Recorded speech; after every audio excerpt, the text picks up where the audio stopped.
Welcome to The Explainer. I am so excited you're here because today we're gearing up to speed run through the entire spectrum of respiratory pathologies. From the chronic obstructions that literally trap air inside our lungs to the severe restrictive disorders that stiffen them up like a board. We're going to unpack the actual mechanics of human breathing and, more importantly, exactly how it fails. So let's dive right into this. Here is our roadmap for The Explainer today. First, we'll look at the respiratory battleground. Second, the COPD umbrella. Third, we'll tackle asthma, bronchiectasis, and cystic fibrosis. Fourth, we'll get into restrictive disorders and pneumonia. And finally, we'll look at how we fight back with patient management. All right, Section 1, the respiratory battleground. You know, what's truly fascinating is the actual architecture where these diseases wage their wars. If you trace the path, we start up in the upper airways, the nasal cavity, the pharynx, the larynx, and we move down the trachea straight into the primary bronchi. But the true microscopic battleground, that lies even further down. It's where those bronchi branch out into bronchioles, then terminal bronchioles, and finally into those tiny, grape-like clusters we call the alveoli. This is where the magic of gas exchange actually happens. And when we talk about respiratory diseases, we are almost always talking about damage occurring right down here, deep in the airways in the alveoli. Now, an absolutely crucial point is understanding how things go wrong, because it generally happens in one of two ways. Broadly speaking, respiratory diseases fall into two distinct camps. First, we have obstructive diseases. I want you to think of these as clogged pipes.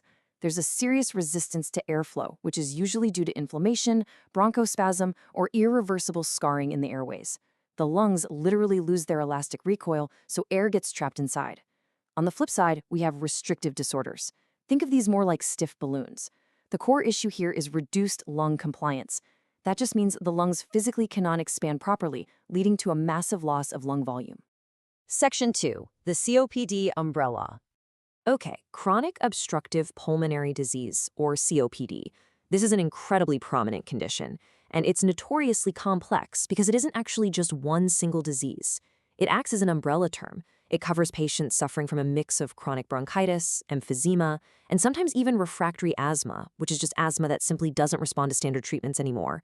It's a highly progressive disease known for acute flare-ups, and tragically, it usually isn't even diagnosed until irreversible airflow obstruction has already happened. So, how does COPD actually unfold? Let's walk through the exact pathology step by step, like a set of falling dominoes. Step 1. It almost always starts with exposure to noxious particles, usually from smoking or heavy atmospheric pollution. This toxic exposure causes the goblet cells and submucosal glands in your airways to blow up in both size and number. And that leads directly to Step 2, massive mucus hypersecretion.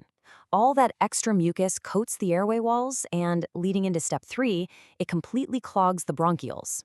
Air gets trapped down in the alveoli, and the lungs steadily lose their elasticity. Over time, as those lungs become permanently overstretched, we hit Step 4, the extensive rupturing of the alveolar walls. This is the classic presentation of emphysema. Crazy enough, cigarette smoke actually releases oxidants that destroy lung tissue by shutting down the body's natural antiproteolytic defenses. It basically deactivates the shields that stop our own enzymes from digesting our lung tissue. No way, right? Naturally, all this structural damage leads to some really severe clinical features. Patients suffer from a brutal chronic cough, and clinically that's defined as a daily cough with sputum for at least 3 months of the year for 2 consecutive years. They also experience progressive dyspnea, which is severe shortness of breath. You'll see a lot of wheezing and often cyanosis, that blue tint to the skin from a lack of oxygen. But what's really fascinating from a physical standpoint is the development of a barrel chest and thoracic kyphosis. Because the lungs are constantly hyperinflated and the patient is forced to use accessory muscles just to push air through those narrowed tubes, the ribs elevate and the entire chest physically changes shape. In the later stages, the impaired gas exchange creates so much pulmonary hypertension that the heart's right ventricle has to work in overdrive to push blood through. This leads to dangerous right ventricular hypertrophy, a condition known as cor pulmonale. When we actually test a COPD patient's lung function, the data is unmistakable. We see a significant drop in their forced expiratory volume in 1 second, or FEV1, along with a reduced forced vital capacity, or FVC. But at the exact same time, because all that air is trapped, the residual volume, the air left over in the lungs after exhaling, and the total vital capacity actually increase. This creates a highly dangerous ventilation to perfusion mismatch. The blood gases just go entirely haywire. Arterial oxygen plummets, and in severe cases, the patient starts retaining toxic levels of carbon dioxide. Section 3. Asthma, bronchiectasis, and CF. It is super interesting to compare the rest of these obstructive conditions side by side. Asthma, for example, is a clinical syndrome featuring recurrent attacks of wheezing and breathlessness, all driven by airway inflammation. But unlike COPD, asthma is usually short-term and reversible, either on its own or with treatment. Bronchiectasis, on the other hand, is an acquired or sometimes congenital condition where bronchial obstruction causes the distal lung tissue to literally shrink and collapse, causing permanent structural damage to the airways. And finally, we have cystic fibrosis, or CF. This one is entirely genetic, rooted in a specific mutation on chromosome 7. It causes persistent endobronchial inflammation paired with incredibly thick pulmonary secretions, leading to severe airway obstruction and hyperinflation. What is truly striking when you study these diseases are the systemic complications. They don't just stay in the lungs. For instance, congenital bronchiectasis can show up as part of Cartaginer syndrome. This is a wild condition where the tiny hairs in the respiratory tract, the cilia, are immotile. They fail to beat normally. Not only does this cause severe sinusitis, but it's directly associated with male infertility. And surprisingly, cystic fibrosis shares this exact systemic complication. Adult males with CF very often face infertility due to the blockage of the vas deferens, secondary to their severe bronchiectasis. It brilliantly and tragically illustrates how respiratory pathologies can ripple out and impact the entire body. And I really want you to take a moment to absorb this number right here. 90. 90% of deaths in cystic fibrosis patients are directly associated with bronchiectases and obstructive pulmonary disease. It just completely underscores how absolutely crucial airway clearance and managing lung inflammation are for the survival of these patients. Section 4. Restrictive disorders and pneumonia. So we talked about clogged pipes, but what causes a lung to act like a stiff balloon? The roster of restrictive disorders is incredibly vast. We're talking about fluid issues like pleurisy, pleural effusion, and empyema, which all involve inflammation or fluid building up in the pleural space.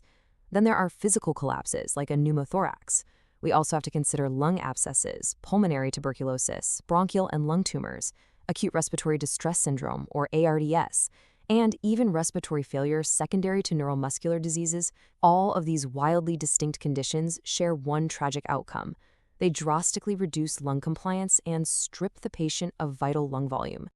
Now, within this landscape of severe pulmonary distress, we really have to highlight pneumonia. Pneumonia is an acute inflammation of the lung tissue itself, specifically the alveoli and adjacent airways, where the inflammation scatters irregularly throughout the lungs. Medically speaking, we classify pneumonia in 4 very specific ways.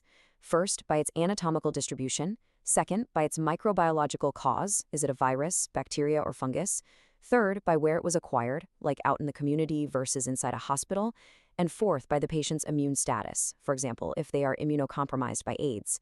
This infection is usually acquired through inhaling tiny droplets, and it's highly triggered by predisposing factors, like cold winter weather, overcrowding, alcoholism, or smoking, which again depresses our natural ciliary function, those tiny hairs that are supposed to sweep away debris.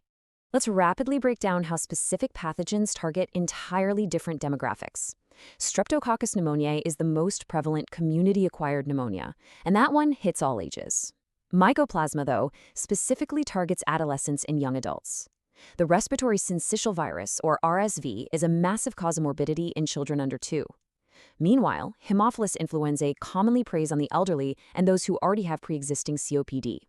And then you have pathogens like Staphylococcus pyogenes or Klebsiella. These are rare in healthy people but often emerge out of nowhere to fatally complicate pre-existing viral pneumonias.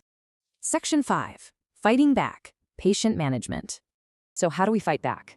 The doctor's management toolkit is all about controlling the infection and relieving the obstruction before that permanent, irreversible damage sets in. We rely heavily on oxygen therapy for persistent hypoxemia. We use bronchodilators to actively force the airways open, mucolytic agents to thin out those notoriously thick secretions, and targeted antibiotics given via IV or inhalation. Nebulizers are fantastic, especially when the airway obstruction is actually reversible. We also utilize inhaled steroids to drastically reduce inflammation and sputum production. And, in severe, localized cases, Like certain aggressive types of bronchiectasis, surgery is literally required to go in and physically remove the destroyed lung tissue. In the later, much more critical stages of respiratory failure, the medical interventions have to escalate to direct ventilatory support. We usually begin with inspiratory muscle training to strengthen the diaphragm. If the patient's breathing pattern keeps deteriorating, we step it up to non-invasive positive pressure ventilation, or NIPPV. From there, it can escalate to intermittent positive pressure breathing, and finally invasive positive pressure ventilation, when the patient simply cannot sustain gas exchange on their own anymore. But here's the thing, medicine alone isn't always enough. Physiotherapy plays a massive, totally hands-on role in patient management. Physiotherapists actively help clear those secretions using the active cycle of breathing techniques, or ACBT, alongside intense physical percussion, shaking, and vibration of the chest wall. They utilize forced expiration techniques and mechanical flutter devices. They use postural drainage to literally let gravity help clear the lungs, and they work constantly to maintain the patient's exercise tolerance. This is done through thoracic mobility exercises, posture correction, and deep, focused breathing control. It's a highly intense, comprehensive physical rehabilitation. Wow, we have covered an immense amount of ground today, haven't we? From the hyperinflated, trapped air nightmares of COPD and cystic fibrosis to the stiff, restricted realities of ARDS and pneumonia. So I'll leave you with this final thought to chew on.